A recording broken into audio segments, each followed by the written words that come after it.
Welcome to the SEG Europe Regional Advisory Committee's webinar series, State of the Energy Industry in Europe. Dr. Adriana Ramirez, Chair of the SEG Europe Regional Advisory Committee, and myself, Lori Weitzel, will serve as your host for today's webinar. Before we begin, the model for the webinar will be a short presentation followed by the question and answer session. During the question and answer session, you can enter your questions in the question and answer box. So, about our presenter. Before becoming co-founder of Delft Inversion in 2013, Peter Haffinger received a PhD from Delft University of Technology in the Netherlands for his work on full waveform inversion in general, but also for specific applications to the reservoir.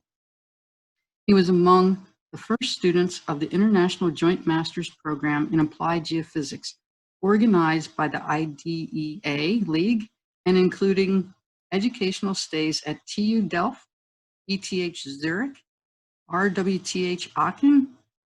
As part of his career, he performed research for Western GECO in Gatwick, United Kingdom, as well as Saudi Aramco, EPIC Advanced Research Center in Dhahran, Saudi Arabia. With the team of Delft Inversion, his ambition is to establish the next generation AVO technology in the field of seismic reservoir characterization. So without further ado, please welcome our presenter, Peter Haffinger. Okay, perfect. Thank you very much, Laurie. Thanks for the kind introduction. It's a real pleasure to have the opportunity to give this webinar today. What I would like to start with is a bit of a disclaimer. I have to say that, when I made a presentation about challenges, or when I agreed to give a presentation about challenges, I couldn't anticipate the challenges that everybody's facing right now. So when I prepared the presentation, I thought like all the things that I'm going to present are so trivial and possibly irrelevant compared to what we're facing today. That gives me a bit of a sense of a discomfort, you could say, but I still hope that it will be a valuable session for everybody. The second point is that when I looked at the title, I thought it looks very generic. It looks like a presentation that is given at a business school. But all I can do is I can share some of my experience with Delft Inversion. So I thought maybe a more appropriate title would have been Developing Delft Inversion from Startup to Scale Up. Okay, before I get into the real presentation, I want to share with you some personal insights. And without further comments or remarks, I invite everybody to think during the presentation if those personal insights could have anything to do with me becoming a co-founder of Delft Inversion. Okay, the first one is about playing football. I played football for most of my life, and during most of my football career, I was a team captain. The second point is that as a kid, I hated losing board games, and I still do, I can tell you. And the third one is a picture where you see a manhole that is incorrectly positioned, and I think this picture makes me feel uncomfortable. Okay, this is the real agenda for today. I'll tell you a bit about Delft Inversion and the background. Then I get into the procedure of developing a startup, and I will discuss a couple of challenges. So first of all, it's about the basics, how you get started. Then it's about understanding your market. I will look at how to build a team. I will address the situation of creating awareness, which is important for your startup apparently. And I will talk a bit about the challenges related to your first customer. And then at the very end, I will conclude with what I think are rewards that I experienced over the last years. Okay, some facts about Delft Inversion. We are a company specialized in seismic reservoir characterization. At the moment, we offer a service, but we are extending this model also to include a software offering. So we have one core technology, and this core technology is behind all the products that we offer. The technology is called web AVO inversion. Here, web does not stand for internet or cloud-based, but it stands for wave equation-based AVO inversion. We started in 2013, and by now we have delivered more than 30 commercial projects all around the world. And I think an important point to be made is that we are 100% privately funded and owned. And I think the challenges that you gonna face are very different if you still have full control over the company compared to the situation when you have external investors on board. So these are the co-founders. You see on the left, Dries Riesolf. Dries was with Shell for more than 30 years all around the world.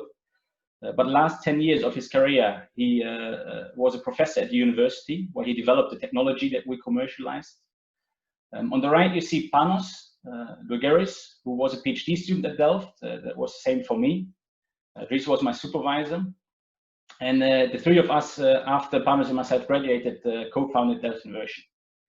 Now, the point to be made here is that we all have an academic background, you could say. So there's nobody with a business education, nobody has an MBA, but we're just three people coming from an R&D group at university. And of course, it has an impact on the kind of challenges that you face, or what type of situations represent a challenge for you. As I said, it all started in Delft in 2013.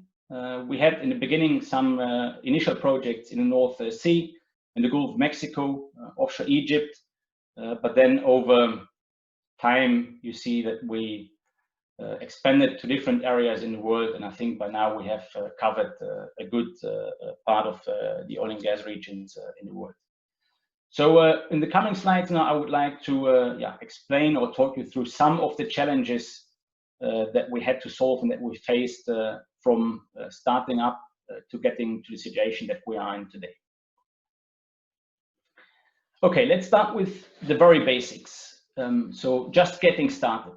I mean, what you do is you decide to start a company, then you go to the Chamber of Commerce, you sign a couple of documents, and then you are owner of a company. But then very soon you realize that there are many things that you may not know about how to solve them, or that are not straightforward to you. So those things could be extremely simple. It could be like, how do you get office space and where do you get it? How do you build a website? How do you do your administration and accounting? How do you find and approach a potential client?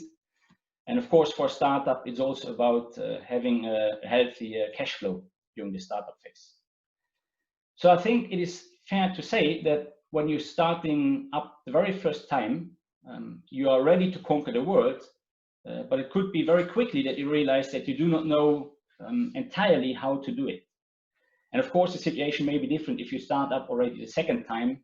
So I think this statement is still valid for starting up the very first time. The good news is that there is help, and you can ask for it. And what we did is we joined an incubator in the early days. And I think an incubator can be a solution to many challenges that you face as a startup. In fact, we joined 2 incubators during the first years, one being more focused on the business basics, and the other one being focused on the energy offshore industries.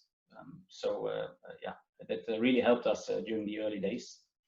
But what kind of support can you expect when you join an incubator with a startup?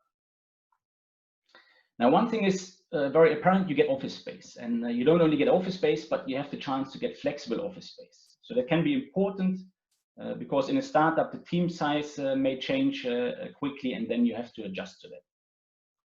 You also get free sparring sessions with experienced entrepreneurs, and that can be super helpful if you can talk to somebody who went through the challenges that you're facing already before. We got free support from globally operating consultancy firms. So I think in our case, it was Ernst & Young, who was a partner of the incubator. You possibly get special rates and guarantees to secure startup credit. We got also exposure, of course, to the incubator network and the partners. So for example, we had the chance to pitch our startup to the oil minister of Saudi Arabia. So he was with a whole delegation visiting the King of the Netherlands and some business partners in the Netherlands. But he also made a stop at the incubator, and then given that we are in the oil and gas business, we had the chance to present our technology to him. That has been a real experience, I can tell you. But overall, it is also a very inspiring and motivating environment, because you could say nobody's forced to get to the incubator. So everybody who gets there in the morning is kind of pursuing a very special goal. Some people there are even pursuing their dreams.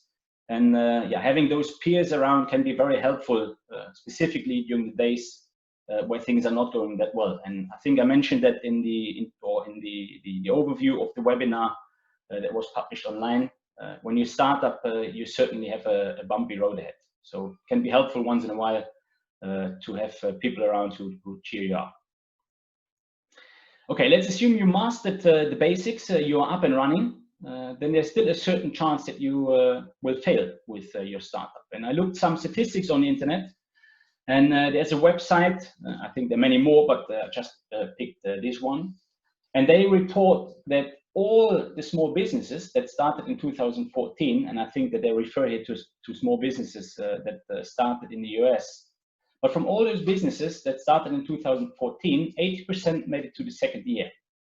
And you say that only 56% made it to the fifth year, which means in turn that, let's say, roughly half of the startups, they failed after 4 years.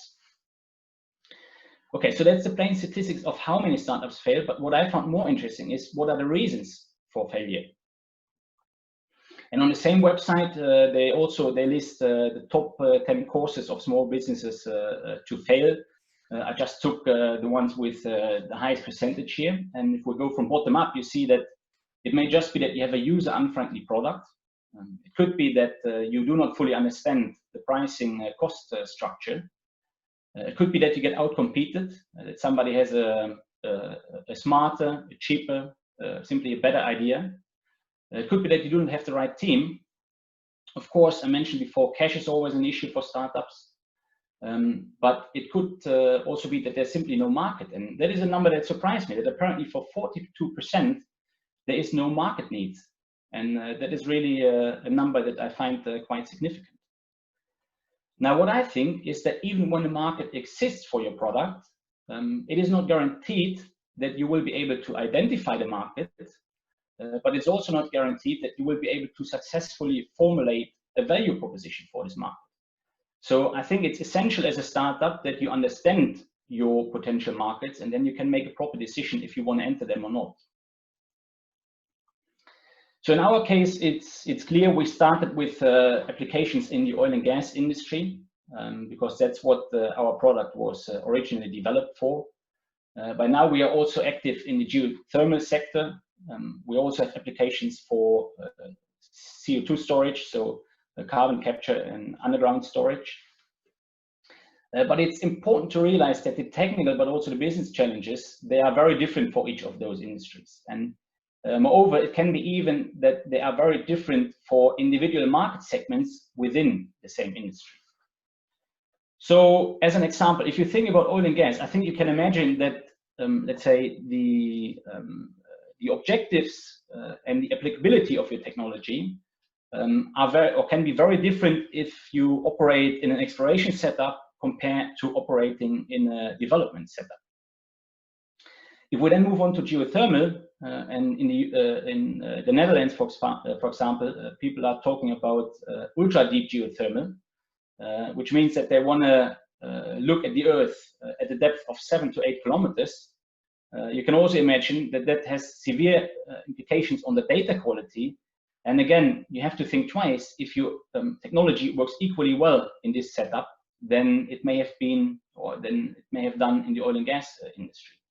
And if we go to CO2 storage, that's in terms of, let's say, available data and data quality much more similar to the oil and gas. The reason is also that a lot of CO2 possibly can be stored in previous oil and gas reservoirs.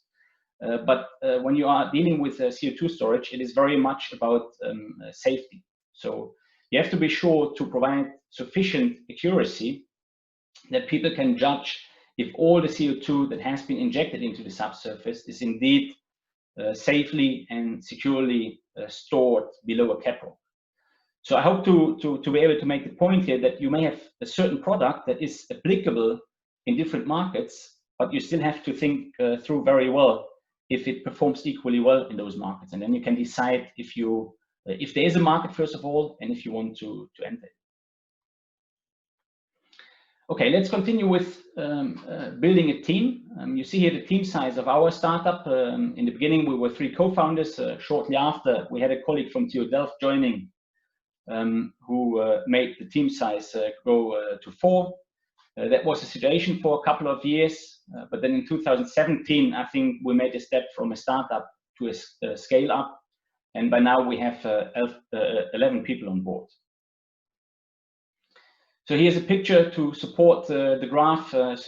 Just to prove that I'm not making up a story here, you see the team a couple of years ago in front of the office where we are sitting in Delft, and then our latest additions to the team with their individual pictures on the left and on the right. Now, but what are the challenges when you build a team during the growth phase or the scale-up phase of a company? So what I would like to do is I would like to share with you a couple of situations, or I would like to outline the situation that we faced a number of times when we had an open position on the internet. So whenever we were looking for a new colleague, then you can say that we received applications from all around the world. So people had different cultural but also technical backgrounds. And I think that is not so much related to being a startup. I mean, it's clear that this is more related to being active in oil and gas is, yeah, by definition, a very international industry. But we also had applications across the entire range of experience levels. So we had applicants who just graduated from university, for example. We had people applying who were in the middle of their career, but we also had people applying who were just due for retirement or who were retired already. And on average, we had like 50 to 80 applications for each vacancy. So sometimes we even had more, I can say.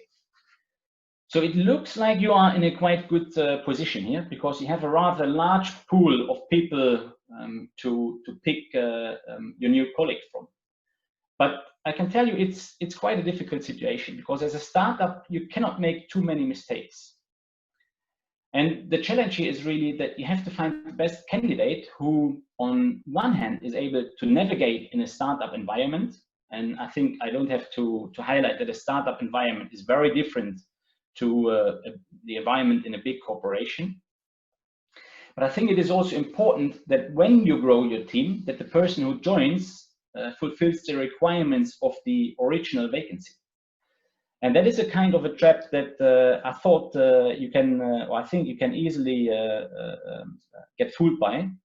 And we are working with a consultant, Arne Voskamp. He has a history with Schlumberger. And I think he had a good recommendation when we went through this process a number of times. And what he said, in principle, is that whenever you get excited by the CV of an applicant, that you should take a break, step back a bit, and make sure that his profile is consistent with the business needs which created the open position. And I think that is a very helpful guideline, because it indeed happened once in a while that you get you have in mind to recruit somebody to run jobs, I mean to run quantitative interpretation jobs, but then you come across a CV of somebody who worked 20 years for an oil company. He's an expert in machine learning, which is a hot topic these days. And you think that he's just a great guy. And I agree, he probably is a great guy, but he may not be the person who you are looking for at this moment. And as I said, for a startup, it's important to make sure that you get the right people on board at the right point in time.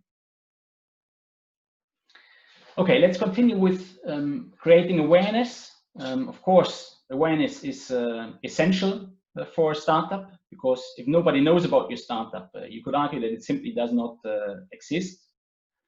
Another fact is that when you start up, by definition, hardly anybody knows about your company. So that's a problem, that's a challenge. And another challenge is that if you do not have investors on board, you most probably do not have a huge marketing budget in the beginning to solve the situation. Again, there are some good news, because I think that there are quite some cost-efficient tools that you can use to address the situation. And here I list a number of tools that we used. Of course, everybody has a website. You have to have a website these days, otherwise you're not taken or considered as a serious business. You can advertise your startup in the print media, so there are many journals around that you could use. Of course, you have to deploy your personal network. You can also use online platforms. You can write technical publications to make people aware of what you do. You can use LinkedIn a lot, and that's what we do as well. But you can also go to exhibitions and promote your company or startup there. Now for us, those different tools, they were different, or they had a different importance over time. And if I go to the timeline here, then I can say that in the beginning, we purely relied on our personal network. So the three co-founders, as I introduced them in the beginning, they were all members of the Delft Research Consortium, which means that at least twice a year, we were exposed to the more than 30 sponsors, which were all companies from the oil and gas industry. So that indeed gave us a quite good network to start the company with. And we had quite a good number of people who we could talk to. So they were also familiar with the technology already from the sponsor meetings, and that was really helpful. Then early on, of course, we had an initial website, but then the website was not the same as the one that we have today. Of course, given that we all have an academic background, early on we also started writing technical publications to educate people about the technology that we commercialized. And then later also we started making use of exhibitions and going there and having a booth before we started putting quite some effort in our LinkedIn marketing. Let's have a look at the exhibitions first, because when I say we started attending exhibitions, you should not think of the 144 square meter booth that Schlumberger or CGG has, nicely located in the center of the exhibition hall. But when you exhibit the first time as a startup, it will more look like this. So what you do is you pay some thousands of euros to get like a 2 or 4 square meters area that you can promote your company at. And you see 4 square meters, that's just enough to put a table, you put a television there, and then you hope that sufficient people come by and allow you to pitch to them what you're doing. The location is another issue. If you have such a small stand, you're usually located at the side of the whole exhibition hall, probably even pointing outwards. In this case, we were located directly next to the toilets. That may sound a bit strange, but it turned out to be a very good location because everybody who spends a whole week at an exhibition needs to go to the restroom once in a while. So I can say that there was quite some traffic coming by our booth, and we tried to grab as many people and to talk to them as we could. Okay, a year later, you see we grew a bit, and you may have then a 9 square meter booth, so you have a bit more privacy. You can invite people up front and make appointments to discuss with them potential applications. And then another year later, we had a 12 square meter booth and already a setup that, I think at least looks semi-professional. You see here the team that was last year in London at an EAGE conference. We spent the whole Sunday building up the stand, and I will get to the rewards later, but I can tell you once you take this picture, and that was really, or that was a very rewarding moment, because preparing for the exhibition, preparing the stand, shipping the stand, getting the team over and building it up, that has been quite an exercise. As I said, we also use LinkedIn quite a bit, and I think LinkedIn, I don't want to promote LinkedIn here, but I think it is an excellent tool, specifically for startups, because you can do a lot with a lot for free, but also a lot with very little investment. We use LinkedIn to publish news or some items regularly. You see, we publish when we have project meetings in-house. For example, we publish when we go to potential clients or partners. In this case, Panos, he was in Indonesia talking to the oil and gas authorities. We announce whenever we have new clients. We announce when new people join the team. But we also post videos to explain people a bit more in detail what our technology does. You see that here a bit over the first 6 years. We didn't do much about LinkedIn. I mean, we had a company profile. We all had personal profiles, but we didn't put any effort into this.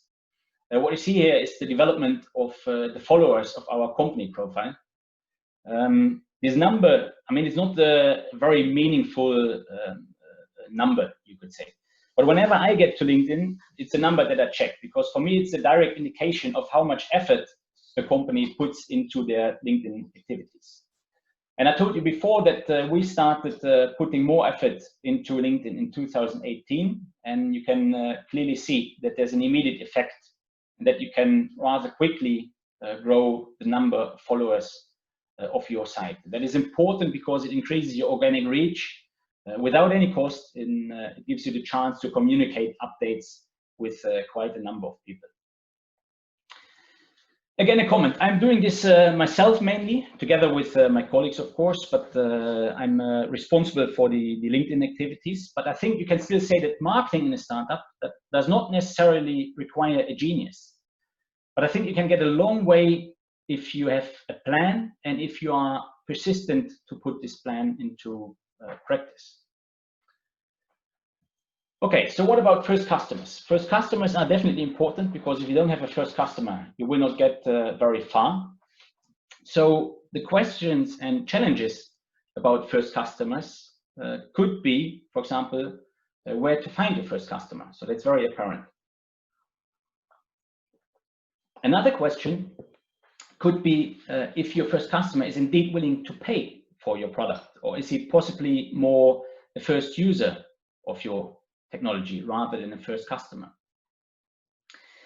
It's also interesting to consider, and that is something that I think it's really worthwhile to think about, if let's say your first customer will provide you with a data set that allows you to demonstrate the added value that your technology or product can provide. And yeah, let me elaborate a bit on that. I think when you are looking for first customers, what may happen is that they throw, let's say, the worst data set at you that they have in-house. So it could be that your idea is to demonstrate that you're doing better than your competition, or that you're doing better than a solution that they currently have. But it could be that the data set that you get is that bad that you will not have any chance to do so. So you really have to make sure that you get a data set that is challenging enough, but still it should not be too bad that you do not stand any chance to demonstrate the added value that you're trying to create for the customer. Another question is a single test sufficient to verify your technology? Because oil and gas, for example, is all about statistics. So it may be that you need a couple of tests to also learn in which kind of environment your technology functions, and in which other cases or geological setups it may not work. And then another question or another recommendation is that early on you should ask people to possibly publish the results. Specifically if you will be asked to do some work for free, because if you get very good results and you're not able to share them with anybody, that can be not harmful, but it's definitely better for your startup if you are able to share them, of course. So you see here that is for us, we started with Wintershall. Wintershall was very supportive in the early days, and they still are. We're still doing quite a bit of work with them. The second project we did was with another German oil company, DEA. And then over time, we managed, using the tools that I just discussed, to build up a full client portfolio. Now, what I would like to say here is that there may be some awkward moments, because you start with a single logo, you add a second logo, you add a third logo, and you start populating the slide. But in the oil industry, it happens once in a while that companies merge, specifically during times of a crisis like we are in now. So sometimes this slide also shrinks again. So that can be a bit frustrating, but just be aware that, yeah, sometimes the market simply works against you. And then the last point that I would like to make about the first customer is that you should not forget that maybe your first customer is not going to be a commercial company, but it could even be the government. So there are several technology and innovation subsidies available. We made extensive use of subsidies in the beginning, and to be honest, we still make use of them even today. Whenever we want to develop a new product or an extension of our product, or even if we want to get into a region in the world that is underexplored, there are ways to secure subsidies.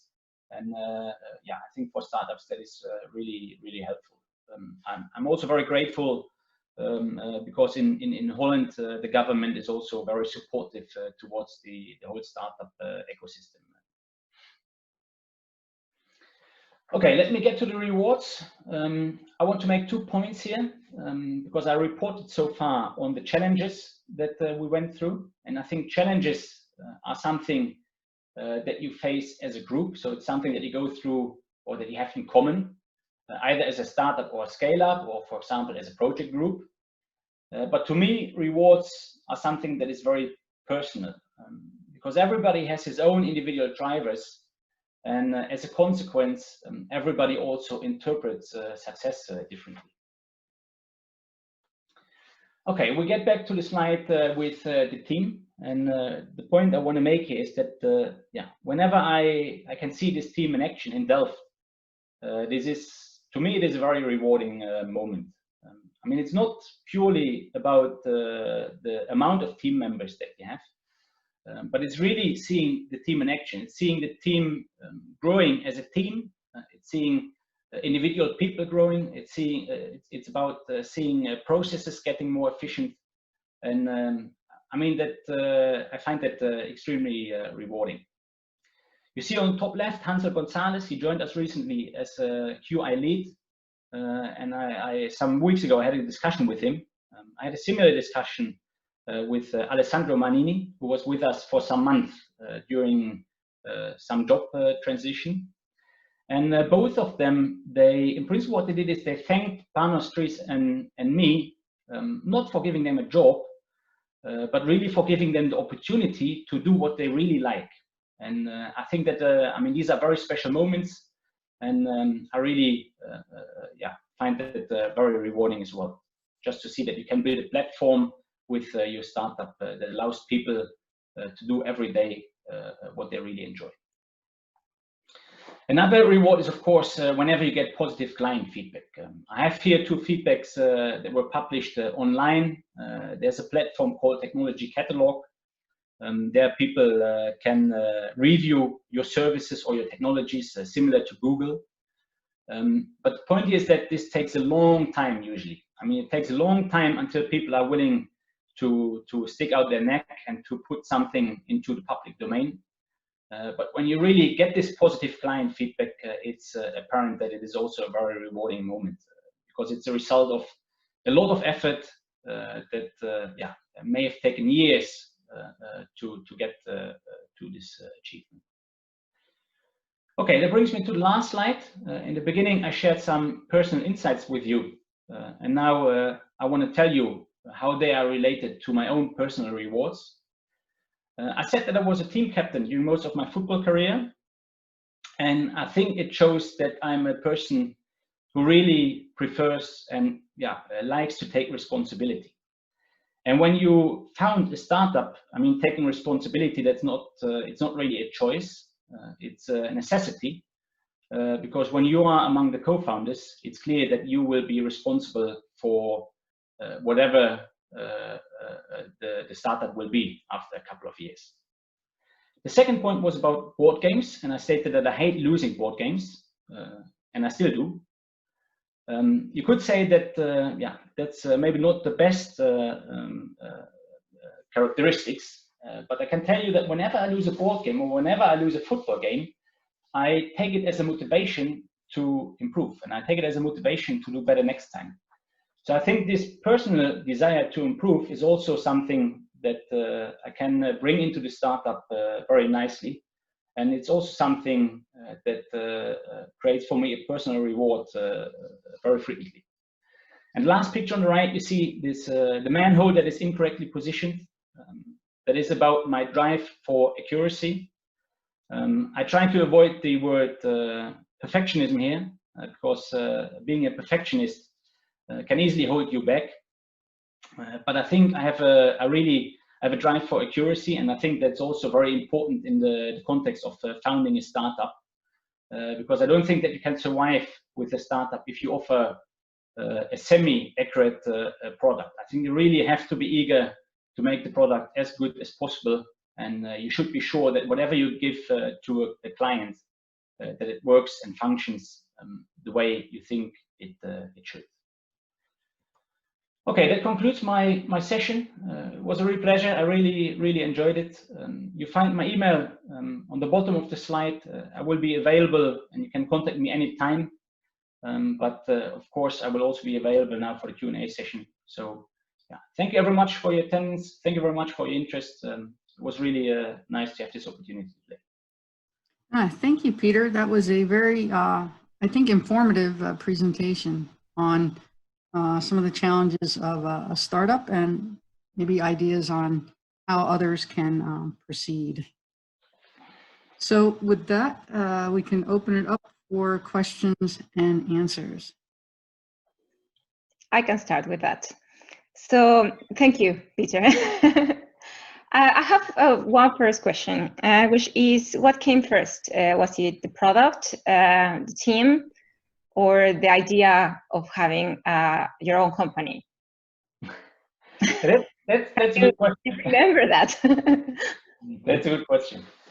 Now, I think okay, I mean, for me, the very first time that the idea came up to start a company, that was when I was a master's student, and I graduated. I wrote my master's thesis with Western Chico back then.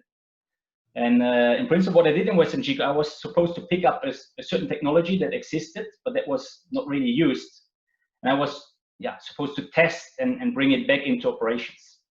And that worked, and I got very positive feedback. And I know that later, Western Chico also started using this technology again. But back then I said, like, if you as a master student who didn't even graduate yet, if you can have such a positive impact on a company like Western Chico, it was the first time that I had the idea that maybe you can do something on your own. And that was the very first time when I was kind of triggered to start my own company. And then later, of course, things just came together. I mean, I joined TU Delft. Dries was my supervisor. He was working on this technology. And so he developed the technology already over 10 years, you could say. And then I met Panos as well at the university. And then, it was clear to me that there's a technology, there's a team, there's my desire to start a company. So all the ingredients were there, and that is just how we started off, you could say. Okay, great. We have some questions in the question and answer box. Have you thought about expanding your solutions or merging with other small startups? I guess that's a challenge that maybe people who begin a business have to consider. Yeah, it's a very good point, and we definitely did consider. I don't know. Being in a startup, it's an extremely dynamic situation, and everybody is dealing and trying to cope with his own kind of problems, you know. So merging technologies between different startups, they can work, but it's not that easy. I mean, we tried several times, and usually in the beginning, everybody is kind of enthusiastic. But then again, you get back to your desk, you have other challenges to solve. So yeah, it never really worked. But even today, I just had a discussion with a colleague, and we said we should talk to these and these people again. So yeah, it's always there, this idea, but it may be more difficult to put into practice than it sounds. Okay. Next question. Well, there's a statement and a question. Thanks for sharing. What is the compelling reason of your clients to switch to or try a new technology with a small company rather than a proven technology with an established player? Is that specific to our startup, or is that in general? I guess it's specific. I think in general. And what is your experience based on that general question?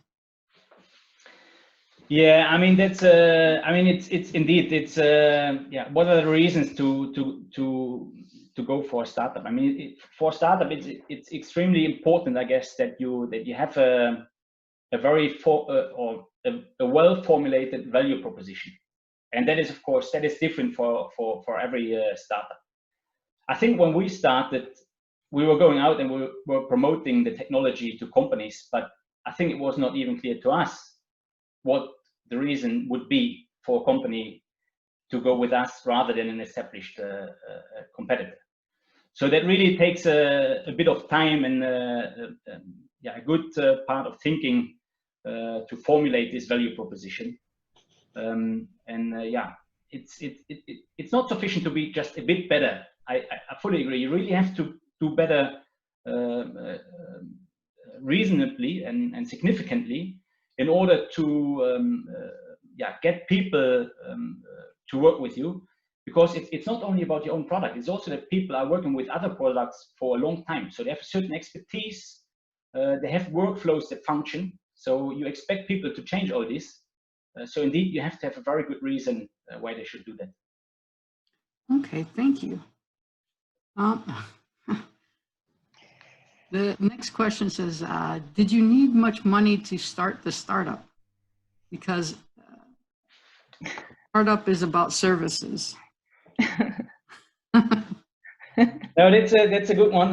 No, I think we needed something like probably 1,200 euros to pay the lawyer back then to set up the documents for the Chamber of Commerce, and then we bought 3 workstations, and then we were up and running.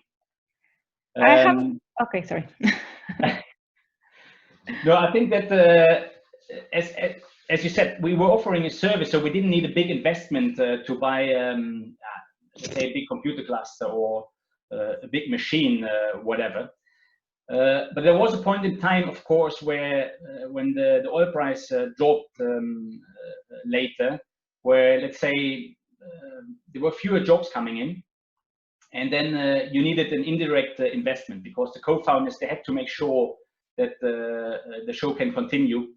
And then you said, okay, you don't pay yourself a salary for a couple of months, but that's the major investment that we had to do. So to maintain the cash flow during this period, but we didn't need a big investment to start the company and to get into operational mode. No. But does that mean that you were relatively profitable from the beginning? Because I don't have experience in this line of business, but my family are entrepreneurs, and their statement is the first 3 years, it's investment, marketing is put mostly in and take out very little. And then after 3 years in their assessment, which I say is a completely different lines of business, then it becomes more, you start getting a real business, a profitable business, and you can start growing without that much investment. How was your experience in geophysics? Yeah, I think indeed, I mean, we all know that the oil and gas industry is rather, let's say, conservative, and I think it still is. So the first 3 years after we started, let's say the first 18 months, it was just about getting some work in, right? I mean, it was not that people were lining up to throw work at us. The oil price back then was varying between 90 and 100 US dollars per barrel. So that was good because it allowed us to get some work in. Mm-hmm. But then the second half of the first 3 years, the oil price went down from 100 to, I think, 27. So I think maybe when there would have been a chance to be profitable in the second half of the 3 years, the oil price just played a trick again. And then, but I agree, then afterwards, I mean, everything balanced a bit, and we get into a growth mode where you say, okay, we move from a startup to a scale up. Mm-hmm. But once you get into the growth scenario, then it's clear that it's not so much about being highly profitable. I mean, whatever comes in principle, is reinvested in people, in computers, in travel, in attending conferences. I mean, going to a conference, that's a real investment, specifically for a small company like ours. Yes, thank you. I think we have a lot more questions, right, Laurie? We do. So the next question in the question and answer box is again both a statement and a question. So Ellie says, "Hey Peter, awesome presentation. Love the booth beside the bathroom story. But they're curious, what type of legal loopholes did you need to go through to get permission to use the client logos? Or is that just a part of doing business with them? No, that is indeed. I mean, usually we ask the people that we work with directly. Sometimes it's also, I mean, I think it's always writing a technical paper. That's always a good way to go about it. Because if you have a publication with, for example, Woodside, or if Woodside publishes a project that you did together, I mean, there's not much that people can do about you telling that you work with them. I mean, it's in the public domain. But it's very clear, and it's you really have to be cautious about this one. I mean, it's when you think about building a relationship with somebody, and when you put a logo on the internet without any approval up front, that can really spoil the party. That's for sure. Thank you. Okay, here's another good one. Would you recommend creating a geoscience company in the current context of low oil prices and the virus? That's really, yeah, that's a good question. I don't know. I mean, I always said, like, I wouldn't recommend to anybody starting a company, because that is really, it's such a personal thing. I mean, you really have to know yourself very well, what drives you in life, what your interest is, how much risk you are willing to take. So independent of Corona and the current oil price environment, I probably wouldn't recommend it to anybody. But yeah, it's a good question. I mean, nobody knows where the oil price or the oil industry is going now. I think if you have an idea to start up, or even us, for example, if you manage to survive this period, then maybe the times could be better than they were before. But it's clear to everybody that now, yeah, it's more about survival mode. So if you have a good idea, and if you really have a good idea how you can lower the costs, it may be an excellent environment right now, because lowering costs is what people will be very much interested in. But you need a strong story for sure. Okay, and I think that more or less has answered the next question by Anthony. He wanted to know what you see as the future for the oil and gas exploration business, your company's prospect in the current climate. So I think you pretty much explained that already. Unless you had something else to add, I think you did a good job.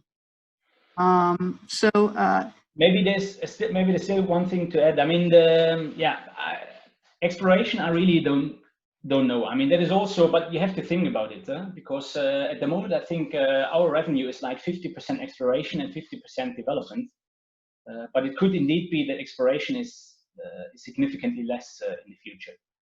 So what you have to consider then is, if people, I mean, oil will still be produced. I don't think that people will not be using oil anymore in 2 years. But then from a startup or from a company perspective, what I anticipate is that, for example, time-lapse technologies may be more relevant in the future than they are now. So that is, of course, something that we anticipate in Delft Inversion as well. And that is also why then we start extending our product portfolio towards this kind of scenario. But okay, I mean, nobody knows what the future will bring. The only thing you can do is you can think about different scenarios, and you can hope that you are well prepared, whatever will happen. Okay, thank you. The next person wants to know, you talked about developing your product as a web application, and their question is, what are the challenges for software startup in oil industry, more specific in petrophysical software development? Yeah, I'm not sure if I can say much about the petrophysical aspect, but to be honest, the biggest challenge we had when we started getting into the software model or business model, it's simply to find programmers. It's amazing these days how difficult it is to find a capable programmer who you are able to pay. And it's even more difficult to find a capable programmer who you are able to pay as a startup. So if you are a good programmer yourself, then I'm very happy for you, because either you will be able to code it up yourself, or you have very good chances to find a well-paid job. But really having the funds to set up a software team or a team of programmers that gets you up and running, that's to me that is a real challenge. I have a question. It's not exactly related, but could be. Is your team all located in the same place, in the same city, in the same, working from the same office, or are you one of these more modern startups that people are pretty much working from home, from Greece and the beach? And yeah, that's a good question. No, let's say we have a main office in Delft. That is where everybody is located. Okay. Except me. I moved to Germany a couple of years ago due to private reasons. So I get to the Delft office once in a while. I mean, it makes hardly any difference because our clients are not in Delft anyway. So to them, it doesn't make a difference if I fly via Luxembourg, Amsterdam to Oslo, or if I come straight from Amsterdam to Oslo. But does that limit the amount or the diversity of people that you can hire? Has that had an effect on that? It definitely has. I mean, of course, if you say it's a requirement for people to relocate to Delft, I think that is a limitation already. Yeah. I think people consider Holland and Delft as a nice and open place. So I'm not sure if Delft was ever the reason that somebody did not move or did not join. But specifically, and that maybe brings us back to the software question. When of course, you can consider to have a remote team of programmers. I think with programmers, they're much more used to work in a remote environment. If you accept that one, then you can pick either programmers from all over the world, or maybe you even want to have a second team. Maybe you want to have a team of programmers in, we consider Greece, for example. In Greece, you have extremely capable people, and Panos Dulgaris, my co-founder, he's from there, so that was a consideration. Or maybe you get your programming team, your software team set up in Indonesia. I mean, we all experience it now, right? The remote work environment, it's not ideal, but it's definitely an option. All right, thanks. Okay, is there a perfect timing to start up a business? Is there perfect timing in terms of, do you rather start at 15 euros per US dollars per barrel, or is it more about the age of the founders? I think the former. So the age. No. I guess the environment. Situations, is there ever really a perfect time? Yeah, I don't know. I do not know. Of course, probably now it's not the perfect time. But really every situation is different. As I said, the first 18 months of our operations, we had an oil price of roughly $100 per barrel. And then it went down to 30, which had a big impact on our business. But even then you can look at the bright side. And I think for us, it may, of course, the situation possibly was better if the price remained at $100 per barrel. But for us, for example, it gave us a bit of time to maybe reconsider our whole product, to understand what our product actually can do, but also what it cannot do. And as I said, to have a proper formulation of our value proposition.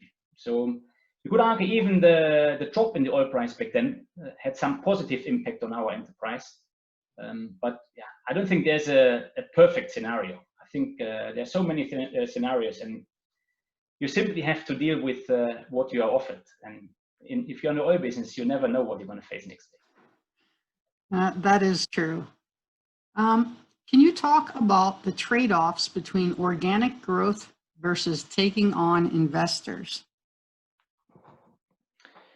Yeah, I guess at least the way I understand it, it's of course it's a bit about control and speed, right? I mean, if you get investors on, you expect that you grow much quicker than the way we have grown. I mean, if somebody puts $2 million US dollars or more seed funding into your startup, I think you would expect that after 7 years, you have a bigger team than the 11 people that we have on board now.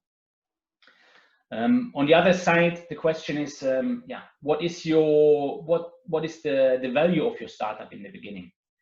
So to us, the consideration was that we prefer to grow the business to a certain or for a certain time, and then consider the option to get investors in once the startup has some value, rather than getting them in upfront.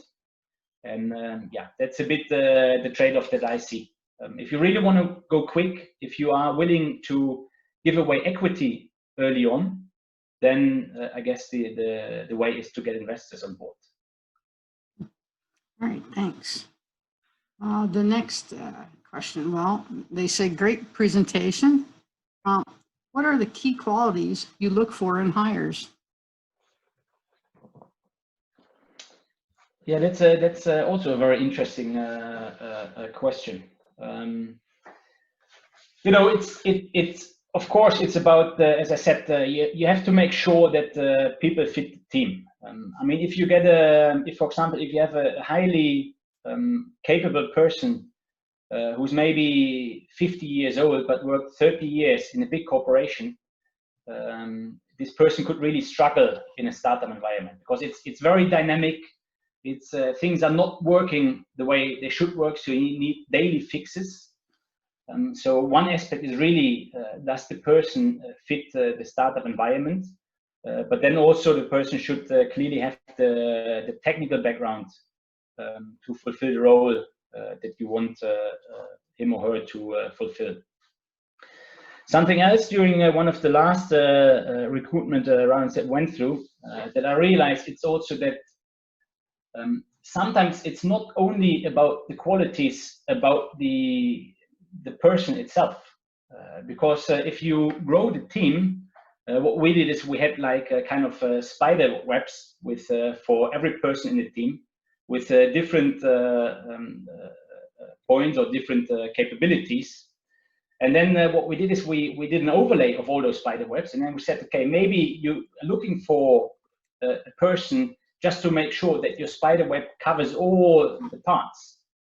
So it could be that at a certain point you're looking for a person and the person is just unlucky that he or she has all the capabilities and that she has a great kind of background, but it may be that at this point in time you're just not looking for those capabilities. So that is a thought that I recently had, and that may so I think it's also a bit of luck in this kind of recruitment always.